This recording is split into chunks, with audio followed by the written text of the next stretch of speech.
Well, hello everybody. How are you doing? Happy New Year on the what day are we on? 26th day, I think.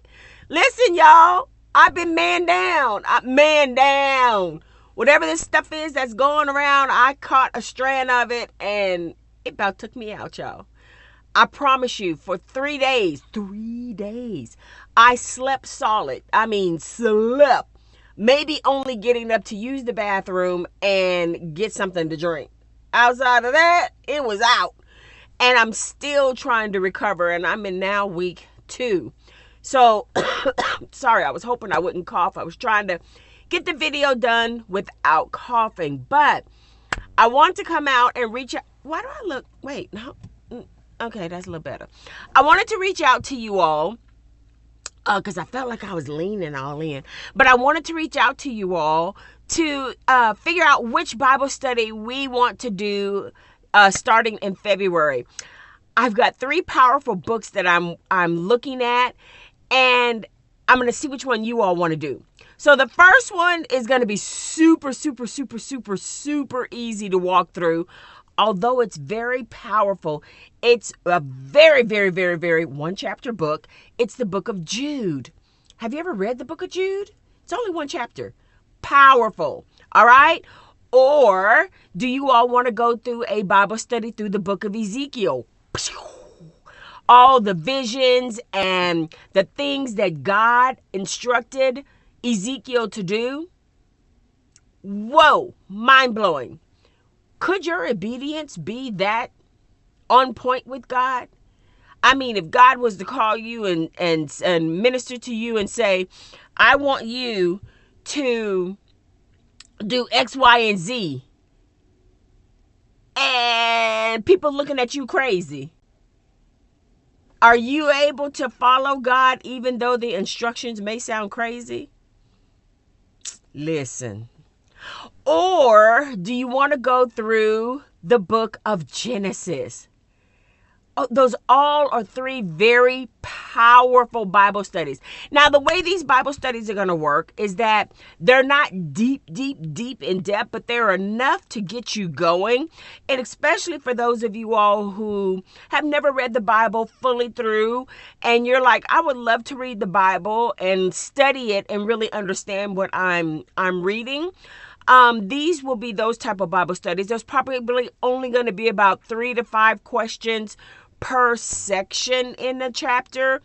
I'm going to break the Bible studies down how you would study it more so in college. More like a general walkthrough. But these questions, excuse me guys, these questions are going to allow you to dig deeper in thought. A lot of times whenever we read the Bible, we just scurry right through it. Like I was listening to a Bible study the other day, and I was like, whoa, as many times as I read that, I never really paid attention to it.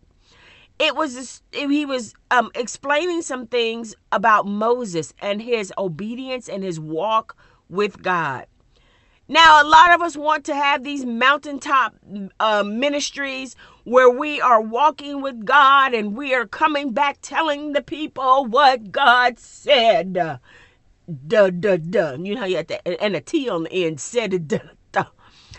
But we're not willing to sacrifice. Okay, so we all know that Moses fasted for 40 days, right? God called him into a fast for 40 days, and then that's when the 10 commandments came. Then he came down off the mountain, and the people were down there wilding out. I mean, just wilding out. And the priest was in leadership, leading the people into craziness. Talking about, let's build a golden calf. The priest. Oh, shucks. So then Moses breaks the 10 commandments and he laid out for 40 more days. Wait, hold up. This man had already fasted 40 days. Now he laid out another 40 days. That's 80 days. Then what did he do? He went back up the mountain and had to wait on God. Some of y'all, I lost y'all after the 40-day fast. Excuse me.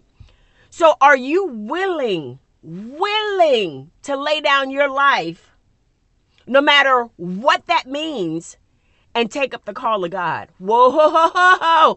And we wonder why we don't operate with power like we used to see. See, I'm from that generation. I'm 62 years old. So I came up in churchdom, whatever it's called, from a different perspective. So what I see happening in churches now, I'm like, y'all out here patty caking. Y'all just patty cake bakers, man. Roll them over fast as you can. That's what y'all out here doing, because people in my generation are used to seeing the moves of God, are used to seeing the power of God, are used to fasting. And then here we got lazy. I ain't lying to you. I got lazy, honey. That fasting business is serious business. But if you do it, it conditions your spirit man to be in charge more than this flesh. This flesh will get us in all kinds of trouble. Have us thinking wrong, speaking wrong, living wrong, because we don't want to yield to anything other than what our mind and body want. But I digress. So I want you to take time out to go look up that story and read it so that you can see the level of dedication that these prophets and people and everyday people, leaders, business leaders, all throughout the Bible, how God used people from different walks of life. He wasn't concerned about your title, but he was more concerned about your heart. Is your heart given over to me? Do I have your heart? Do you love me? Not with your mouth, but with your whole being. Your mouth can say, I love you, and the rest of your body's like, no, I don't either. All right, come on, stop acting like that, because you can tell somebody you love them, and it's just from your head, and you don't love that person like that. Come on now. All right, guys, so let me know which Bible study you would want to start, either the book of Jude or the book of Ezekiel or the book of Genesis. Let me know in the comments, and we'll get that Bible study working mid-February, and we'll get out there and get it crack-a-lacking, all right?